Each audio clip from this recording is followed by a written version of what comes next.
Goeiemôre julle. As ek jou dalk gemis het met die geseënde Moedersdag wens vanoggend op 'n manier, dan wil ek vir jou sê Happy Mother's Day vir al die mamas. En ek het natuurlik 'n siening oor Moedersdag, en dit is dat jy hoef nie 'n biologiese ma te wees om 'n moederfiguur te wees nie. Daar's mamas, en ek is so versigtig wat ek nou sê, maar daar's moederfigure in my kinders se lewens wat nie hulle biologiese ma is nie. My sussie, sorry Colette, maar my sussie het nooit haar eie kinders gehad nie. Biologies het sy nie haar eie kinders nie. Ekskuus dat ek jou nou op die spot sit, sis, ek weet dit is 'n moeilike dag vir jou, en dit is vir my moeilik om te sien as my suster op 'n Moedersdag so swaar trek. Maar ek wil vir jou sê, jy's 'n mamma vir my kinders. Hulle kyk nog altyd op na jou. Hulle tannie Colette is nog altyd 'n mamma in hulle oë ook.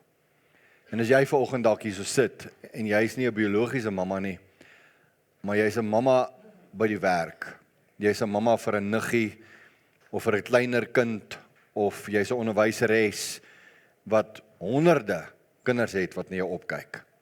Of jy's by een of ander werksituasie, is jy in 'n pos waar daar jonger mense is wat na jou opkyk. Of as mense wat jou volg, of dit nou is fisies of hoe ook al. Ek wil vir jou sê, dankie vir dit wat julle as vrouens in ons lewens beteken, en vir wat julle is. Jy weet nou gesê, van wat 'n ma is. En as jy gaan kyk na die oorspronklike taal toe die vrou gemaak is, gaan kyk bietjie na die volgorde. Die hele skepping was klaar geskep. Alles was klaar. Adam het klaar name gegee, ek weet nou nog nie hoe dit reg gekry nie. Men, hoe kyk jy 'n ding en dan sê, okay, jy's 'n olifant. En jy lyk vir my soos 'n renoster. En sê nou die twee omgeruil, dan sal dit vir ons normaal gewees het. Dan 'n olifant 'n horing gehad en 'n renoster 'n slurp. En ons sal alright gewees het met dit, né? Want dis is soos dit ken. Maar toe, luister gou hierso, en girls, toe kom die hele skepping tot stilstand. En God sê, Adam, doe jy gou vir my vir 'n rukkie. Want anders gaan jy nou prerequisites het van hoe jy dit wil hê. Jy gaan nou wil voorgee van 'n bietjie meer van dit en 'n bietjie minder van dit en allerlei dinge, en ek soek hierdie kurwe groter as daai kurwe en allerlei dinge. Toe sê die Here vir my, okay, doe jy gou vir my vir 'n rukkie. En toe maak hy die vrou. En die eerste woorde wat Adam sê, is you will be called woman. Womb man. A man with a womb. 'n Vrou het die ability om van enige iets beters te maak. Gee vir 'n vrou 'n leë huis en sy maak dit 'n home. Gee vir 'n vrou 'n grocery lys en sy maak vir jou 'n meal. Sy maak dit net beter. Manne, ons kan eiers bak en allerlei dinge, en ons kan braai en so aan. Ek kan vir myself sorg, ek beloof vir jou, ek kan kook ook, maar ek kan nie so lekker kook nie. Maar dit is eetbaar.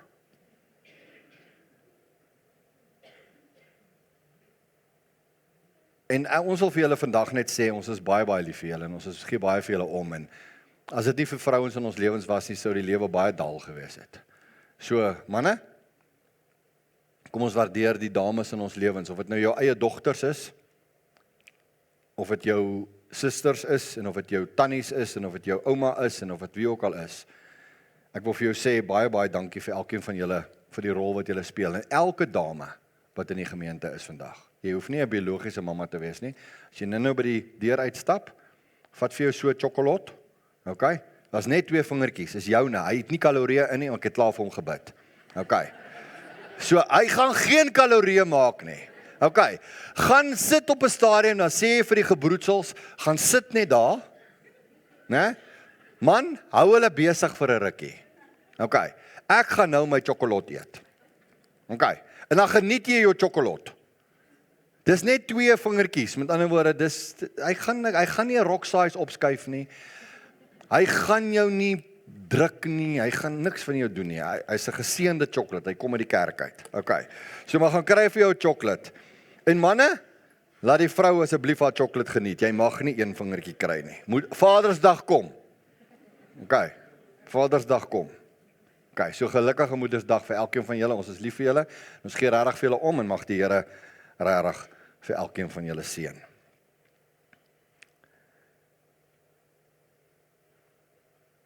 As ek vandag met jou gaan praat, manne, jy mag nie afsluit nie. Ek gaan vandag baie praat oor vroulike karakters en met die vroulike perspektief in 'n mate, maar ek dink dit is goeders wat elke persoon, elke mens kan hierdie karaktereienskappe kan jy vir jouself vat, of jy nou manlik of vroulik is, maak nie saak nie. OK, so ek glo nog steeds daar's net 2 genders. Ek wil dit maar net onomwonde sê. As jy twyfel daaroor, kyk in die spieël, jy sal weet. Maar ek wil vandag met jou praat oor Maria. Né? En al die Marias in die Bybel, nie almal van hulle nie, maar baie van hulle in die Nuwe Testament, het ons gekry en elkeen van hulle het 'n verskillende karaktereienskappe en hulle beteken vir ons iets. So, as ek dink aan Maria, dan dink ek aan my 2 ma's in my lewe, né? Die eerste ene wat my nou in die lewe ingebring het, Shame, haar naam is Margrita Sofia. Haar noemnaam was Mari, of is Mari. So Mari. OK. En dan my ander mamma wat ek bygekry het. Anna Maria Dreyer. Sy was 'n Maria, né? Maar al 2 daai vrouens het 'n verskriklike groot rol in my lewe gespeel. Ek het selfs na my skoonma oorlede, na my skoonma oorlede is, het ek opgehou om skoonma grappe te maak. Want ek mis dit, dat sy in 'n gehoor sit, of wat by 'n braai sit, of wat ook al, en dan maak ek 'n grap, en dan kry ek hy vingertjie, met so vir my wys. Maar ek het die jackpot geslaan, met 2 ma's in my lewe, wat ek dink 'n groot rol in my lewe gespeel het. En vir wie ek verskriklik lief is, en albei van hulle het 'n verbuiging van Maria in hulle name. En dit het my 'n bietjie laat dink van al hierdie Marias, en as ek dink aan 'n Maria, ek dink die bekendste een is Maria, die moeder van Jesus. En ek dink daar's iets wat ons by elkeen van hulle kan leer. Iets wat ek van my ma onthou, wat ek net vir julle met wil deel. My susters, my twee susters is hier, so ek het nog 2 broers ook. Ons is 5, my ma het nie 'n TV gehad nie. Ek is die middelste een, hè. So, dis 2 boeties, 'n gap, dan my 2 sissies. So, ek was die middelste een wat altyd moeilikheid gemaak het, alle kante toe. OK, so, maar, Colette, Juanita, onthou julle, as daar ewe skielik kuier mense by die huis aankom, en mama skep op, en sy het nou gekook, of sy het wat ook al gemaak, en ewe skielik kom sy agter, my pa het nou weer mense genooi vir ete waarvan sy nie geweet het nie. Dan sy ewe skielik nie lus vir vleis nie. Ewe skielik is sy nou, ag nee, ek is nou nie honger vanaand nie, om seker te maak almal eet. Dis 'n ma. En ons sien dit raak. Ek het altyd so sleg gevoel as my ma sulke goed doen. En so 'n ma het net 'n ander ability partykeer. En met dit in gedagte wil ek gou 'n bietjie met jou praat oor die verskillende Marias. Nou, die eerste ene is Maria, die moeder van Jesus. Ek gaan haar gebruik as 'n vertrekpunt, en dan gaan ek daarna na minder bekende Marias toe, en ek wil afsluit met 'n baie bekende Maria. So, as jy wil, kan jy saam met my lees in Lukas hoofstuk 1 van vers 26 af. OK, so ons praat nou van Maria, en daar word gereken, sy was 'n tienergirl gewees, tussen 16 en 18, toe hierdie gebeur het. Sy was bitter jonk gewees. En in die 6de maand van Elisabeth se swangerskap, dis nou haar tannie, het God die engel Gabriël gestuur na 'n maagd in Nasaret, in 'n dorp in Galilea.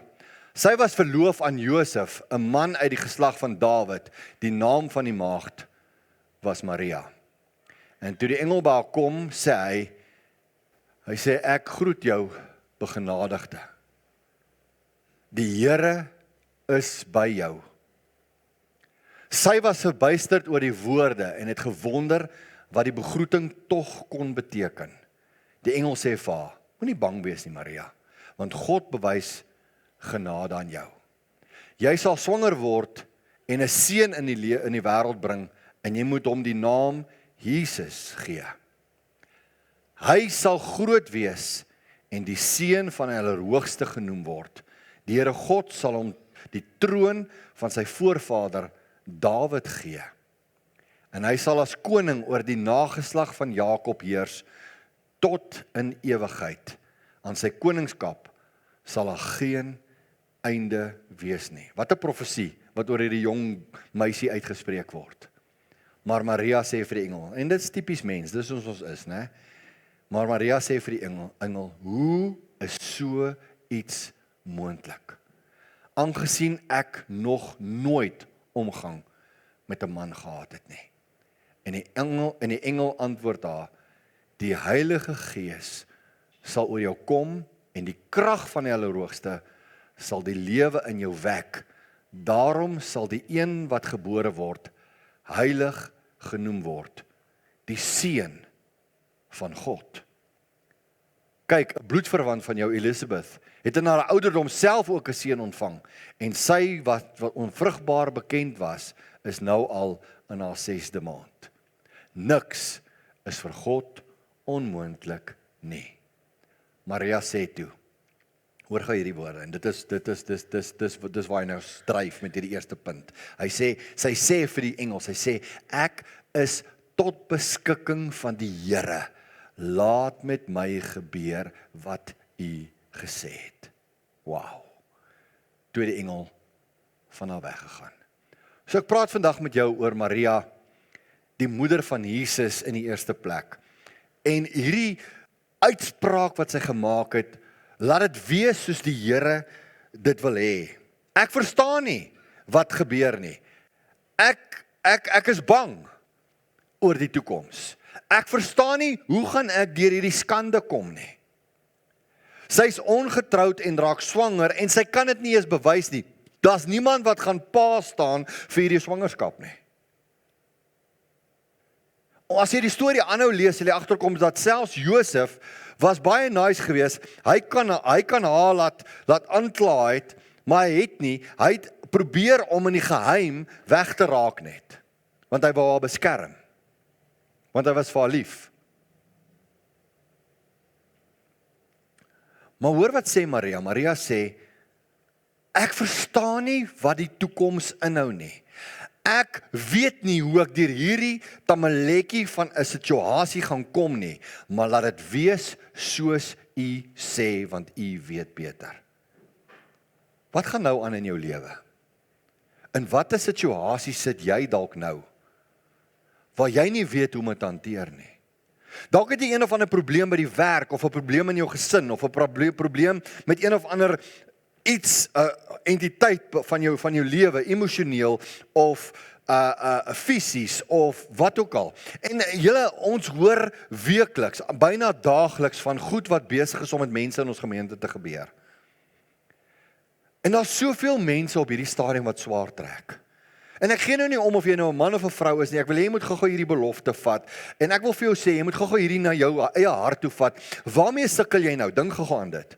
Wat is nou jou grootste vrees? Wat is die probleem wat jy nou mee sit, wat jou die meeste pla? Gee hom vir die Here, sê vir die Here, Here, ek sit met, noem my probleem vir die Here. Okay, het jy dit gedoen? Right. Nou sê vir die Here, wat Maria gesê het. Ek is tot u beskikking. Laat met my gebeur wat u gesê het. Here, ek gee hierdie probleem oor.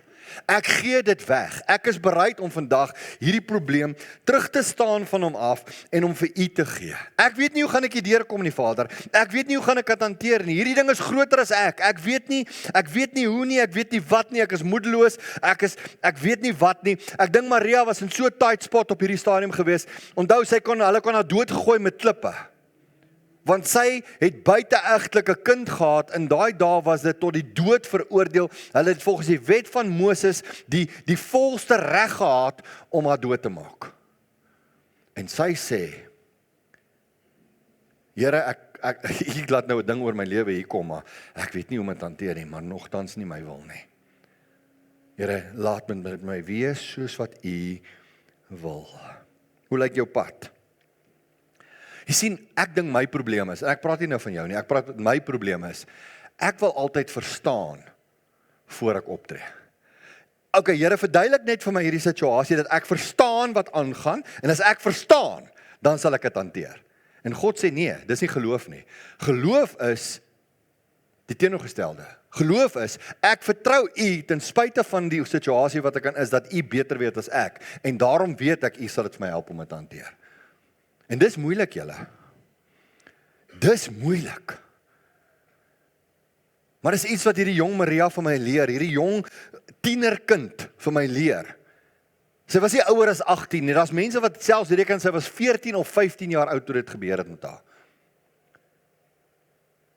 Maar sy's volwasse bo haar, kom ek sê bo haar ouderdom.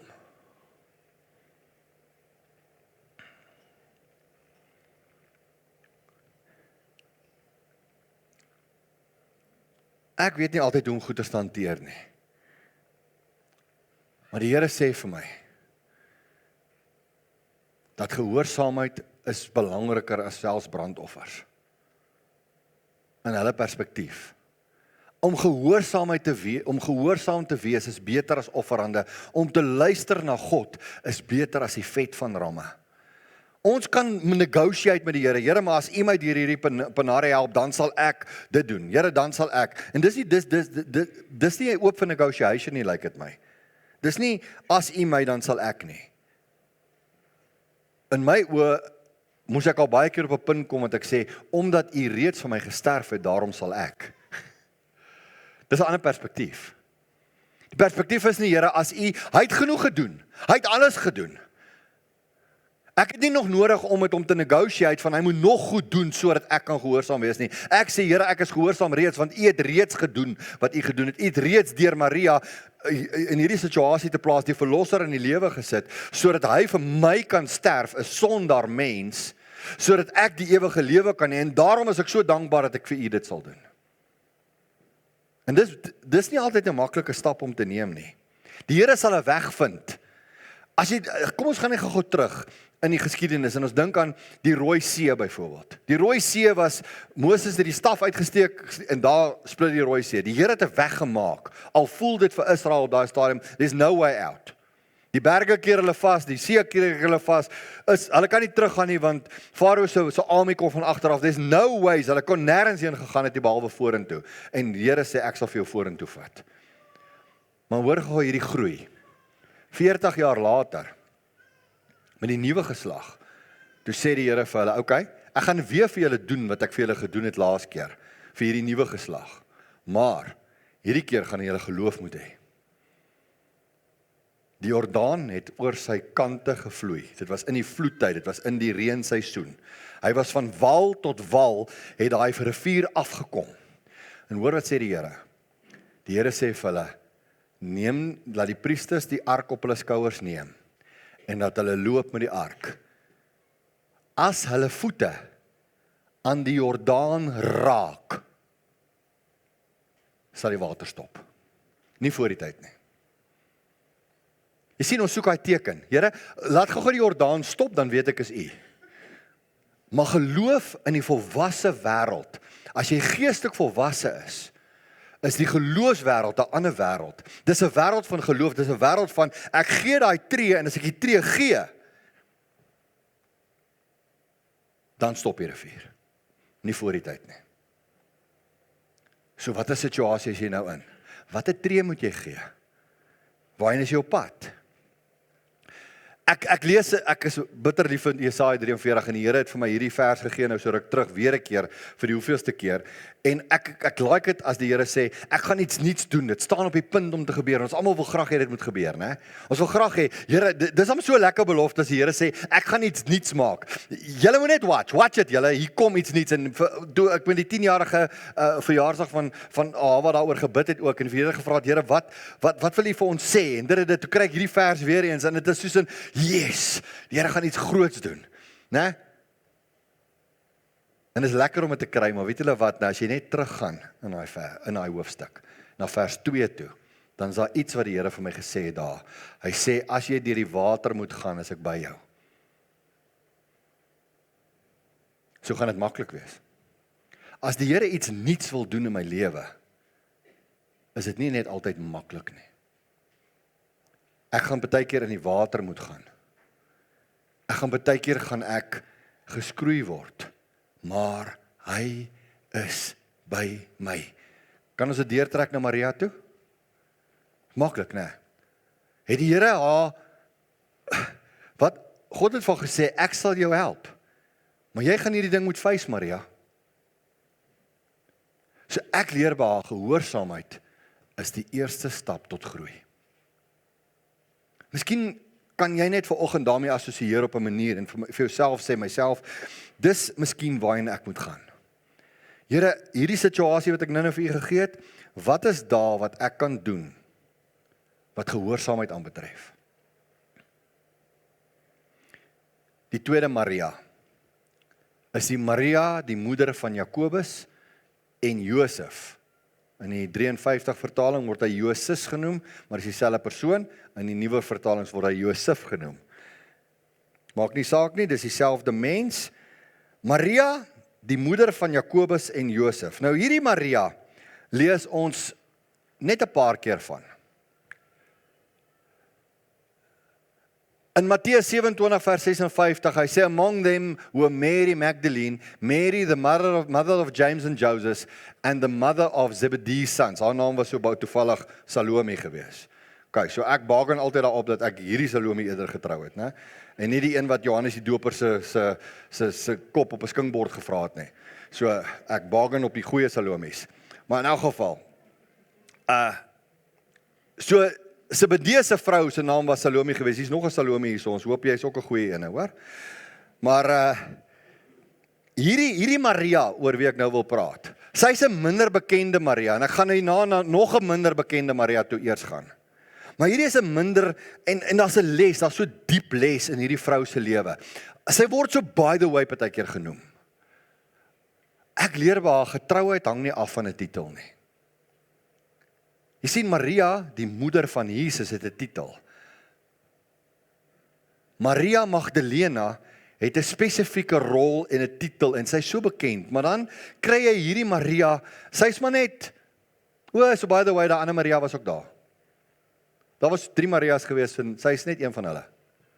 Sy word gereken as een van die 3 Marias, maar sy is altyd laaste. Sy was glo tannie van Jesus gewees, haar man se naam was Kleopas, nie Kleopas nie, Klopas. Okay, dis nie dieselfde ou wat na Emmaus toe gegaan het, dis 'n ander ou, maar dit is baie dieselfde naam. Sy word in Johannes 19 vers 25 verwys as een van die 3 Marias. Matteus 27 vers 61 beskryf haar, en Maria was daar en die ander Maria. En hulle het reg voor die graf gesit. So by the way, Maria was daar en die ander Maria, sy was ook daar. Assosieer gou met dit. Hier's 'n diep lesie in. Wie is jy? En jy kan vanoggend vir my sê, Marius, ek is maar net die ander Maria. Ek is nie op die voorgrond nie.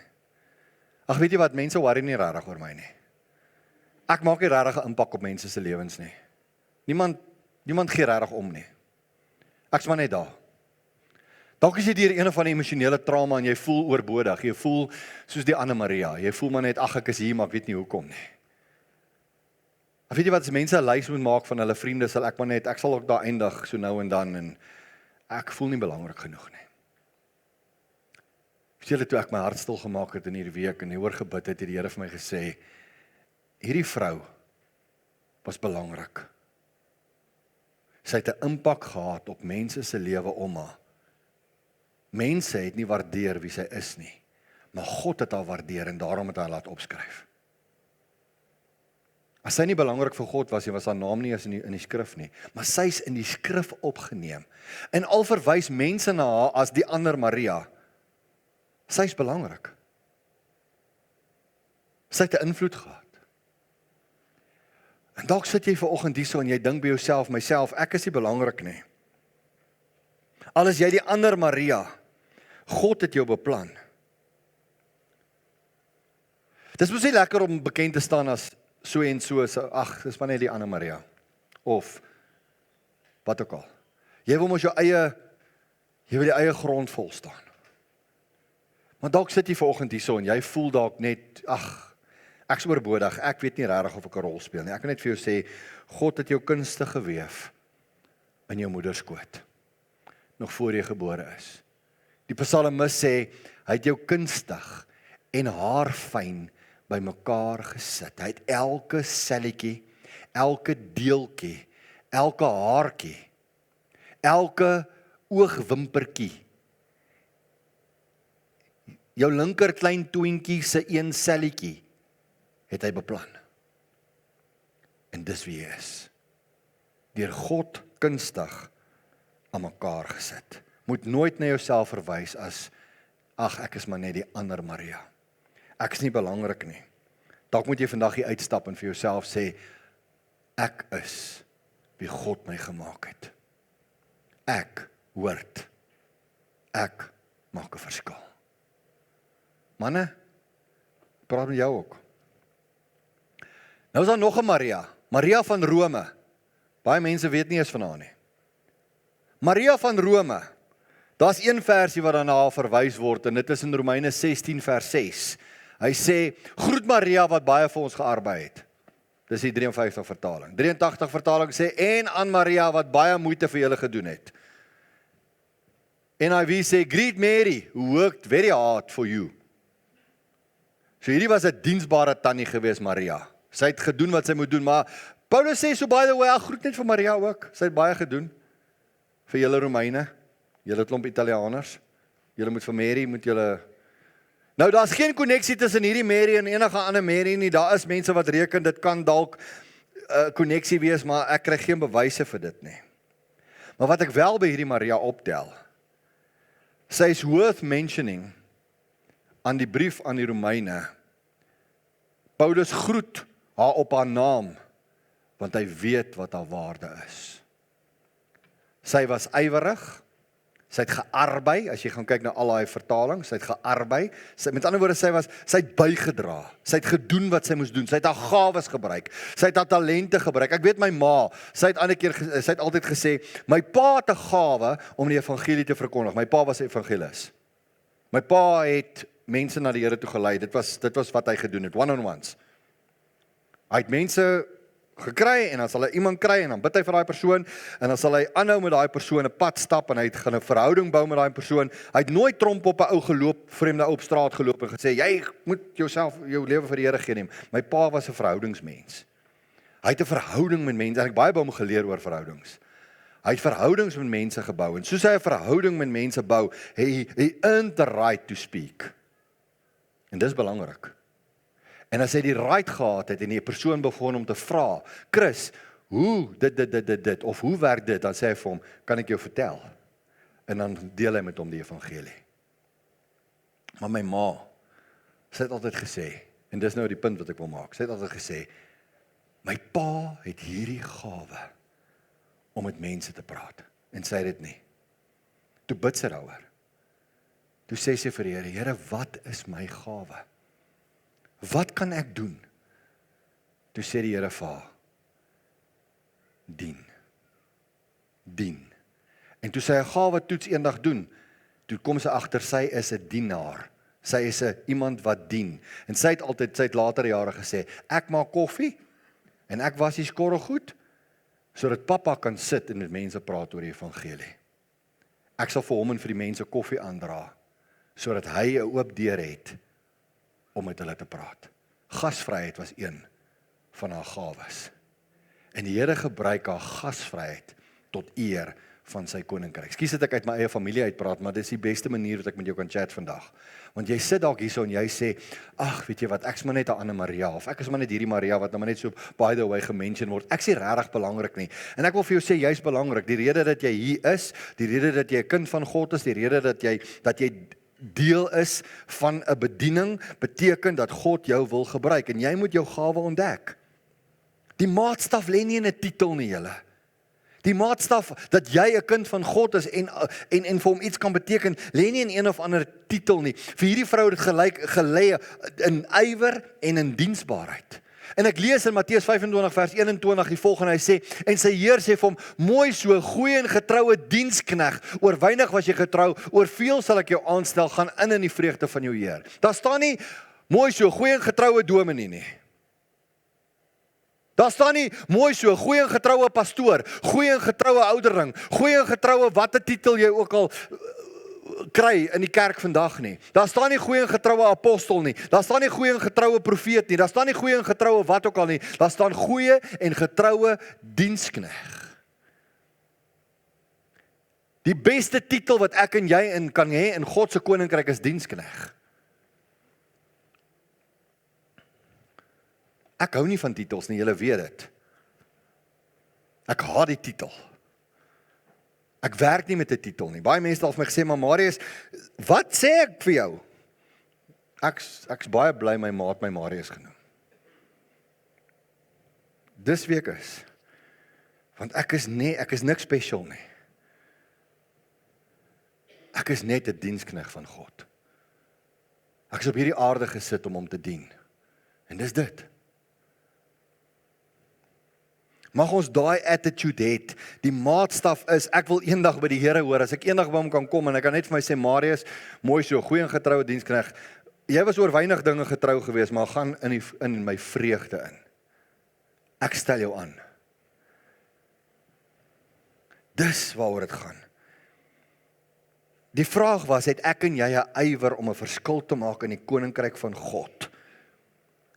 En die vraag wat by my vasgesteek het was, hoe gaan ek onthou word? Hierdie Maria was onthou gewees as 'n ywerige dienskneg wat die koninkryk van God verander het. Sy word op die naam gegroet deur Paulus. Sy moes 'n impak in Rome gehad het, die grootste stad van sy tyd. Rome was die stad. Die Romeinse ryk het geheers oor die hele bekende wêreld en Maria, hierdie naamlose, gesiglose mens wat ons nie eens weet hoe sy gelyk het nie, sy naam word in daai stad uitgesonder, in daai gemeente. Wow. Sy moes iets besonders gewees het. Maria van Betanië. Nog 2 Marias hoor, as jy dit tel. OK, nog net 2 Marias. Ken julle vir Maria van Betanië? Dis nou Lazarus se sussie. Hy het mos laas gerus en toe het hy weer opgestaan en so aan. Nou daai ou, né? So daai laas gerus, né? Hy het 'n sussie gehad, die een of 2 sissies gehad, soos ek het ook 2 sissies, Martha en Maria. My sissie se naam is nou nie Martha en Maria nie, dis nou Colette en Juanita. Maar ek weet hoe voel dit om 2 sissies te hê.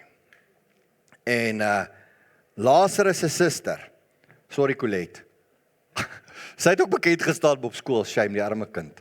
Sy op skool kom en sê hulle vir haar, van Jaarsveld, sit sommer net hierso, net hier, jy gaan nie eens agtertoe, jy kan nie eens in die tweede ry sit nie, jy sit hier reg onder juffrou se neus. Ek ken jou boetie was hier op skool. Sorry sis, ek voel sleg daaroor. Arme kind. So hierdie Maria was ook Lazarus se sussie. Maar dis nie waaroor ek wil praat nie. Wat ek by hierdie Maria leer, is 2 goed, wat ek vinnig met jou wil deel. Die eerste ene is, sy kies intimiteit bo aktiwiteit.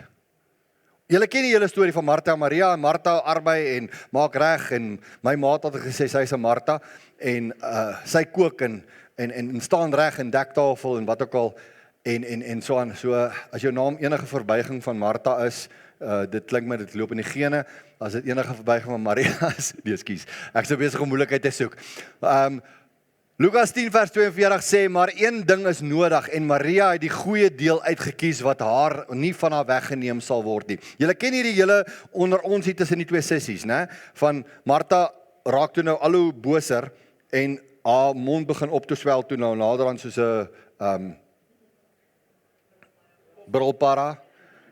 Daar sê dankie. Ek het nou gedink aan 'n ander goed wat die kinders het in die hok, hamsters. Hamsters ook wat hulle eet mos hulle Ja, okay, kom ons gaan net eerder aan, Marius, fokus. Maar in elk geval, en Martha is toe nou kwaad vir Maria, want Maria help nie, en Marthakie raak toe heeltemal kwaad van Maria, sit in eiwol, terwyl sy alles moet doen, en so aan, en hoor wat sê Jesus, Jesus sê, Maria het die goeie deel uitgekies, wat van haar nie weggeneem kan word nie. Hoor gou die Engels sê hom so mooi, hy sê, but only one thing is needed, Mary has chosen what is better, and it will not be taken away from her. Dis een ding wat ek by hierdie Maria leer. My lewe is baie keer so besig. Ek praat van myself ook. En jy kan dalk daarmee assosieer. Jou lewe is baie keer so besig, so klatterd, met 'n klomp goed. Ek moet dit en ek moet dit en ek moet dit en ek moet dit. Ons doellyste is net so lank. En dan moet ek nog goeders tussenin ook oppas, né? Maar sometimes moet ek die beter goeders kies. En nie die goed op die lys nie. Wanneer het jy die beter goed vir jouself gekies? Waar jy gesê het, ek gaan nou stop. Martha, dek jy tafel, gaan aan. Jesus is nou hier. Hier is Jesus in ons huis. Besef jy dit, ek gaan nou by sy voete sit. Ons kan later eet. Wanneer ek Jesus kan ontmoet, moet ek dit kies. Maar hierdie twee sissies se broer gaan toe dood daarna, en Jesus wek hom op uit die dood uit. En Jesus kies, Maria kies nie net intimiteit op die oomblik toe Jesus by hulle in huis was nie. Haar dankbaarheid vir haar broer se genesing dryf haar na 'n volgende stap toe. In Johannes 12 vers 1 tot 3 sê hy, in 6 days before the Passover, Jesus arrived in Bethany, where Lazarus lived, whom Jesus had raised from the dead. So hierdie het nou na die dood van Lazarus gebeur, net om dit vir dit in perspektief te stel. Here a dinner was given in Jesus' honor. Martha served. Sien julle, sy hou aan. While Lazarus was among those reclining at the table with him. Then Mary took about a pint of pure nard, an expensive perfume. She poured it on Jesus' feet and wiped his feet with her hair, and the house was filled with the fragrance of the perfume. Dis die tweede keer dat Jesus se voete gewas word deur 'n vrou. Moenie dit opmix nie, dis twee verskillendes. Die eerste een was 'n sondares gewees lank terug, en hierdie is Maria, maar sy doen dit uit dankbaarheid uit. Hoekom is sy so dankbaar? Want haar boetie lewe. En sy besluit, as jy dit Chosen volg, jy moet hierdie scene gaan kyk. As jy nie Chosen kyk nie, gaan Google hierdie scene. Dit is amazing gedoen. Hoe sy die hele ek sou sê opbou tot dit. Waar sy al die geld vat wat sy in die hande kan kry. En dan gaan sy na die mark toe.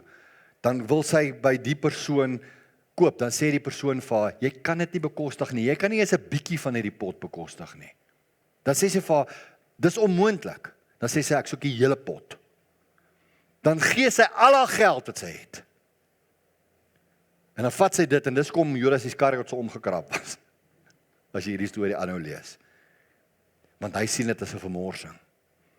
En sy sien dit as 'n act of thankfulness. Julle, hierdie roer ou se hart, as jy die goed agter dit verstaan. Maria van Betanië se dankbaarheid om vir Jesus dankie te sê. En die vraag was, hoe dankbaar leef ek? Wat se aksies het ek wat my dankbaar maak? Intimiteit is meer as net om daar te wees as Jesus daar is. Dis het sy klaar gedoen. Hierdie is vir my dieper. Hierdie is 'n intimiteit uit dankbaarheid vir dit wat hy vir my gedoen het. So miskien kan jy 'n lys begin maak. Want ons is baie keer so ondankbaar. Maar miskien kan ek en jy 'n lys begin maak van goed waaroor ons dankbaar kan wees. En wat doen ek uit dankbaarheid vir hom? Dis wat hierdie Maria my leer. Ek sluit af met die laaste Maria. Dis die les. Intimiteit is veel dieper as blote ontmoetings. Onthou dit. Ontmoetings is goed, maar intimiteit met God is dieper as ontmoetings. Maria Magdalena, ek wil afsluit met haar. Hierdie vrou het 'n legacy gelos. 'n Radikale, absolute, radikale transformasie. Radikale toewyding aan God se saak. Hierdie Maria Magdalena, uit haar is volgens Lukas 8 vers 2 7 duiwels uitgedryf. Jy kan na hierdie scene ook gaan kyk. Ek dink season 1, dink episode 1 en 2 min of meer. As ek dit reg onthou. Ek toe ek Chosen die eerste keer gekyk het ek nie lekker gekop waar is hulle nou nie. Want gewoonlik begin hierdie stories by die geboorte van Jesus en hierdie toe nog glad nie daar begin nie. En ek het al 'n rukkie gevat om te kop. Okay, nou is ek daar. Maar daar wys dit die mens se onvermoë om 'n impak te maak in die wêreld as God nie met jou is nie. En hierdie vrou se hele lewe verander radikaal deur Jesus. En weet julle wat? Gaan volg haar lewe. Sy was oral. Hoekom? Want sy het soveel om voor dankbaar te wees. Sy het besef wat dit is om gehaal te word in moedeloosheid, in 'n moedelose toestand. En sy word ek wil vir jou sê, sy word sekerlik die getrouste volgeling van Jesus Christus. Die getrouste. Sy is oral. Want sy het baie om voor dankbaar te wees. Maar weet jy wat ek vir jou sê? Baie mense diskwalifiseer hulle self. Ek gaan nou na 'n punt toe begin beweeg met hierdie preek. Baie mense diskwalifiseer hulle self. En ek sê vir my baie keer vir myself, my foute van my verlede diskwalifiseer my om vir God se koninkryk iets te beteken. Miskien het jy dit ook al gedoen. Ek bly in my verlede. Ek bly te fokus oor my verlede se foute. En as jy The Chosen sal volg, ekskuus dat ek nou oor The Chosen praat, maar dis amper vir my die visuele raamwerk, 'n moderne visuele raamwerk waarna ek weet baie mense het al gekyk. Onthou hulle op 'n stadium met Maria Magdalena in The Chosen weer teruggeval so half. En toe gaan haal Petrus haar daar in die tavern. En hy roep haar terug. Sy het teruggekom het Jesus haar gejudge. Het haar oor die vingers getik? Nee. Het haar weggegooi? Nee. Ek sê nie dit het gebeur nie, daar's nie bewyse daarvoor in die Bybel nie, maar ek sê nou vir jou, hierdie vrou het, toe Jesus haar eers aanvaar het haar aanvaar vir die res van haar lewe, en sy was nooit weer gediskwalifiseer nie. Sê dit vir jouself vanoggend. Vat dit, as jy niks anders vat nie, vat jou verlede, vat jou sonde, wat jy bely het voor God, en sit dit agter jou. Onthou, belydenis is baie belangrik. Ek sê nie jy kan aangaan sonder belydenis nie. Sy het baie gehad, en nou sy oral. Weet julle wat, Jesus eer haar so, dat sy die eerste persoon is aan wie hy verskyn met sy opstanding. Hy verskyn nie aan Petrus en Johannes en Jakobus nie, hy verskyn aan haar. Hy sê vir haar, Maria, gaan sê vir hulle, ek het opgestaan. Jou verlede bepaal jou getuienis, nie jou toekoms nie. As jy niks anders vandag saam met jou vat nie, vat dit. Partykeer kry die vyand dit reg om ons in ons verlede te los. En hy wil hê jy moet in die verlede bly. Hy wil hê jy moet in jou foute bly. Hy wil hê jy moet op jou foute die hele tyd konsentreer. En nie op jou toekoms nie. En ek wil hê, gebruik eerder vanoggend jou verlede as 'n getuienis wat God kan doen. Want my verlede bepaal nie my toekoms nie. Ek hoop dit kan vir jou iets beteken. Ek het tot die konklusie gekom in hierdie, toe ek voorberei het, God gebruik gewone mense. Ek so bly ek's gewoon. Dan is ek in goeie geselskap. Want God gebruik gewone mense. En hy verskyn aan Maria en hy sê vir haar, ek wil hê jy moet vir hulle gaan vertel dat ek opgestaan het. Ek wil vir jou eerste sê, want jy is belangrik. Ek weet jou hart is skoon. Maria, gaan doen. En sy het. Ons sluit af. Wat kan ons leer by hierdie Marias? Daar kan ek dit vir jou nou op een slide sit. Dis dalk makliker as ek dit vir jou op een slide sit. Wat het jy nodig? Ek wil hê jy moet gou dink. Maak nie saak of jy nou man of 'n vrou is nie. Ek wil hê jy moet gou dink. Wat het jy nodig? Wat leer ons by Maria, die moeder van Jesus? Gehoorsaamheid sonder om te verstaan. Ek hoef nie te verstaan om gehoorsaam te wees nie. Wat leer ek by die ander Maria? Getrouheid sit nie in 'n titel nie. Dit sit in bereidheid. Diensbaarheid by Maria van Rome. Intieme dankbaarheid by Maria van Betanië. Transformasie van enige mens se lewe is moontlik. Maria Magdalena. Ouens, ek hoop hierdie paar Marias, as ek reg getel het, is dit 5 van hulle, het 'n impak op my en in jou lewe vandag. En nou wil ek iets doen. Mamas, dames, alle dames. Dis vandag Moedersdag en ek celebrate jou. Ek wil jou vra, wat het jy nodig? Dink gou. Wat is jou onmiddellike grootste behoefte op hierdie stadium? Met watter Maria assosieer jy vanoggend? As jy meer as een kies, is dit ook oukei.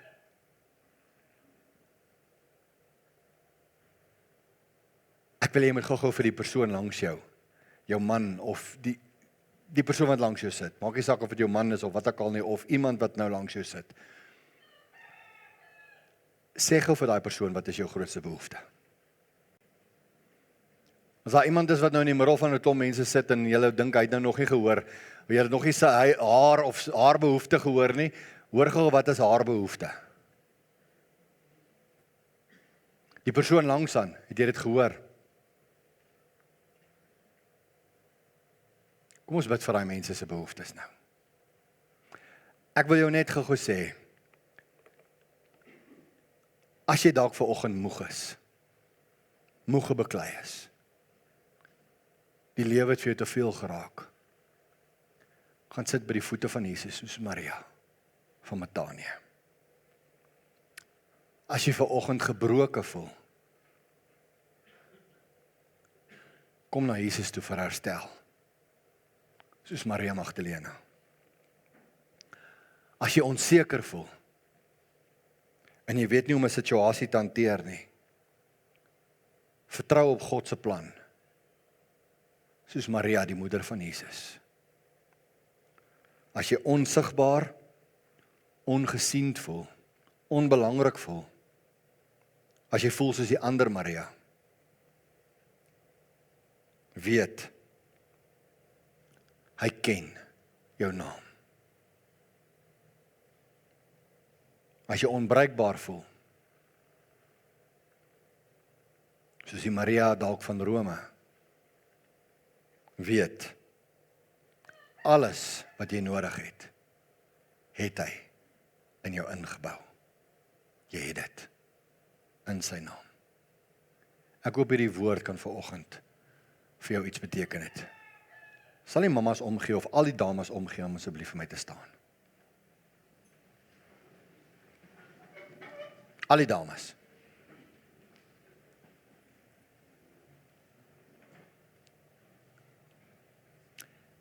Ons as manne wil vir julle bid.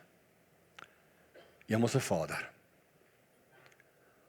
ons kom vanoggend na U toe.